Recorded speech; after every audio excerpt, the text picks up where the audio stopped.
Hello and welcome to Community Report this week. I'm Olu Phillips. The oil and gas dynamics in Nigeria will always be a discourse of massive interest, both within the country and at international circles. The various challenges at the upstream and downstream sector has always continued to trend within national discourse.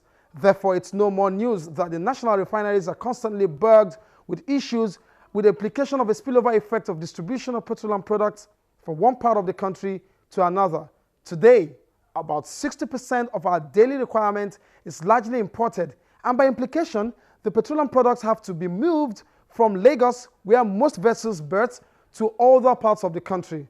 Our interest on this week's community report is those group of people called the petroleum tanker drivers, who have over the years stepped up to the occasion by helping to move these products in an environment where the national pipeline network is seriously compromised.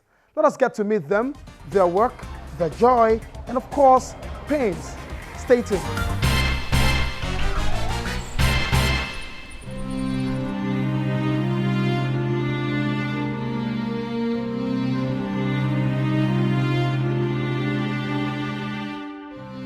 Nigeria is set to be the world's 7th hydrocarbon producer, a position that means exploration for oil is above 2 million barrels per day. And by extension, Nigeria earns quite a lot when international crude oil price goes north.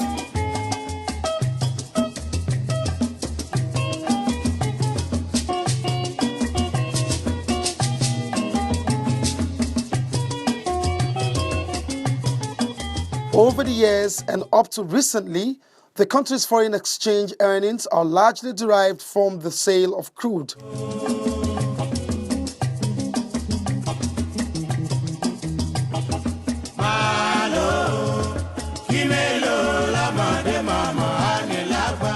For a nation which discovered oil in the 1950s, it became imperative to build refineries and pipeline network that would convey this feedstock to the refineries for distilling into byproducts like diesel, petrol, kerosene, petrochemical products from the black gold.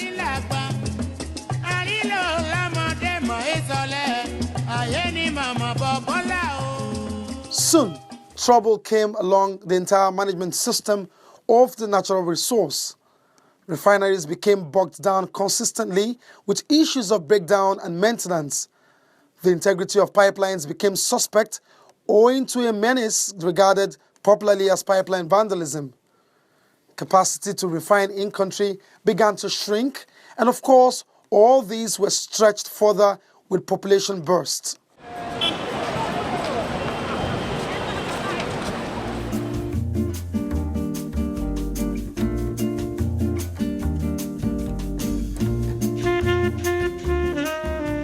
Distribution of refined petroleum products became a challenge. A need area was widening.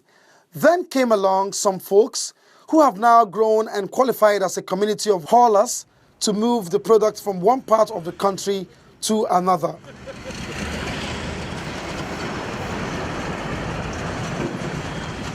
They are the Petroleum Tanker Drivers, PTD, a branch of the Nigerian Union of Petroleum and Natural Gas Workers, NUPENG. NUPENG is the mother union. PTD is a branch of NUPENG itself. We have a structure. We have our national headquarters in Abuja. We have 4 zones in the country. We have Lagos zone, Kaduna zone, Port Harcourt zone, and Warri zone. And come down to that is we have a unit level. Like each depot has a unit. And as an executive constituted by the national body to oversee the activities of tanker driver in that depot or in that company. Like Total 3 now, they have their own unit. They have their own unit executive to oversee the activities of tanker driver. Once you are a proven tanker driver, you belong to our association. We can get our ID card from any unit. Even as I am in Lagos, if I want to obtain ID card from the Kano, it's national in outlook. It's not that they will say I can't because I'm from Southwest. I can't go to Kano. It's national outlook.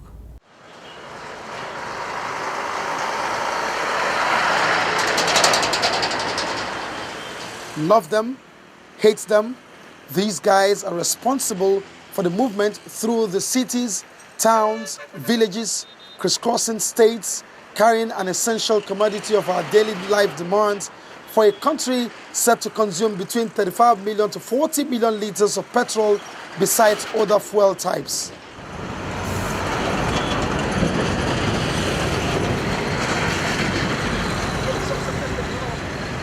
Incidentally, when the pipeline network became constantly challenged and with the growing demand for all types of fuel, some entities began to invest in these big storage facilities called the tank farms. Interestingly also, and maybe sadly so, they are all concentrated along the Ibafo axis in Apapa, Lagos, southwest Nigeria.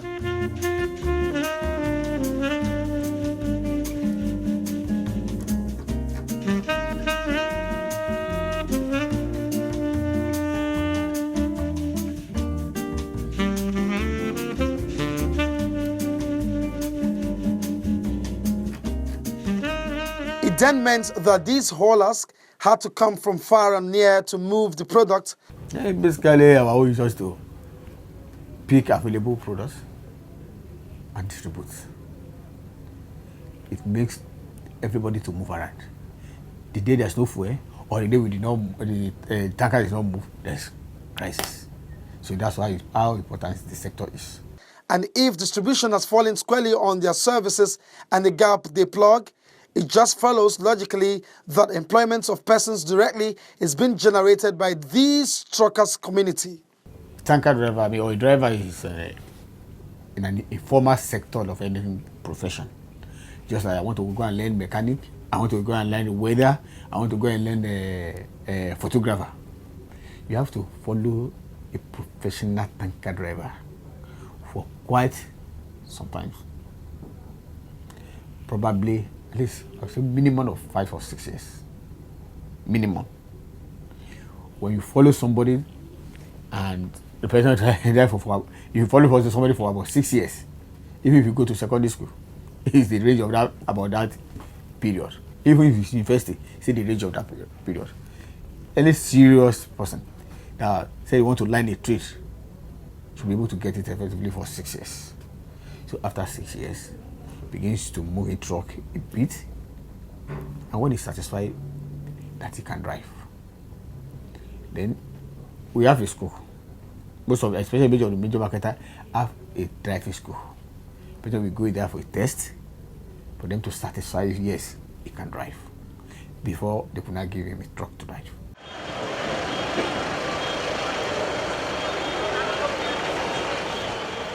It is estimated that there are over 20,000 of these trucks moving a deadweight axle on Nigerian roads.